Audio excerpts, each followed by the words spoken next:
Jusque-là, Victorien Lannon n'a jamais passé plus de 12 heures sur un vélo. Mais fin juin, il va se lancer dans son grand défi. 3 jours et 2 nuits à la force du mollet, soit 1200 km non-stop. Le grand saut dans l'inconnu. Ça fait partie du jeu de l'ultra-endurance et c'est pas forcément une notion de temps, c'est plutôt un combat contre soi-même que contre l'horloge. Après, l'horloge, elle est là pour cadrer un peu la chose, mais le combat, il est surtout entre les deux oreilles, quoi. Il n'a pas cherché bien longtemps pour se trouver un itinéraire. Ce sera le Tour de Normandie, avec un départ et une arrivée au Mont-Saint-Michel. La haute et la basse, c'est le parcours de sa vie. J'avais tracé quelque chose là au début, c'était le Tour de la Basse-Normandie. Et je me suis dit, bah voilà, je suis originaire de Basse-Normandie, j'habite en Haute-Normandie, la Haute et la Basse-Normandie ont été réunifiées, allez, on fait le tour.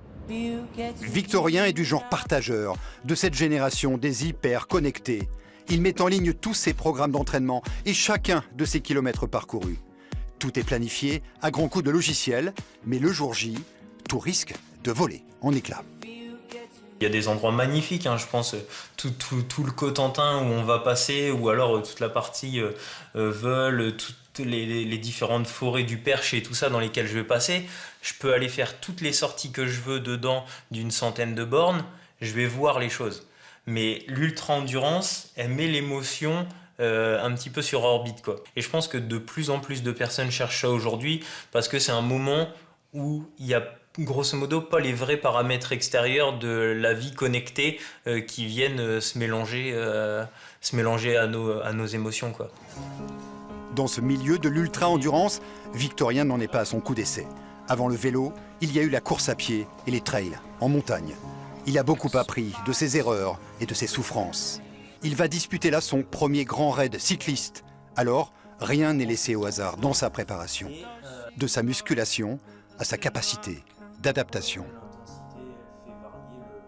Moi, j'ai une petite phrase qui me reste d'un ultra-trailer français qui dit souvent, voilà, est-ce que la vitesse à laquelle je suis tout de suite, je pourrais la tenir dans 2, 3, 4, 5, 10 heures. Et cette petite phrase nous met bien souvent à notre place en disant calme-toi un petit peu parce que tu sais que dans tant de temps tu pourras pas le tenir, quoi. Donc voilà, le job en ce moment c'est augmenter un peu la cadence de pédalage et réduire la force pour pouvoir durer plus longtemps, quoi. Victorien roulera 60 heures pour repousser ses limites.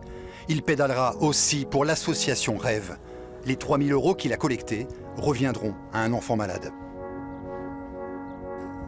Si vraiment ça se fait pas pour X ou Y raison, ce sera que partie remise parce qu'on n'a pas fait tout ce travail-là pour rien. Et tout ça fait que y aura quand même le rêve de l'enfant qui se réalisera. Donc si moi, mon rêve de faire le Tour de la Normandie, il se réalise pas cette année, voilà, j'ai encore plein d'autres années pour pouvoir le faire, quoi. Avis aux amateurs, tous les cyclotouristes seront les bienvenus pour l'accompagner durant son défi. Départ du Mont-Saint-Michel le 30 juin à 6 h du matin.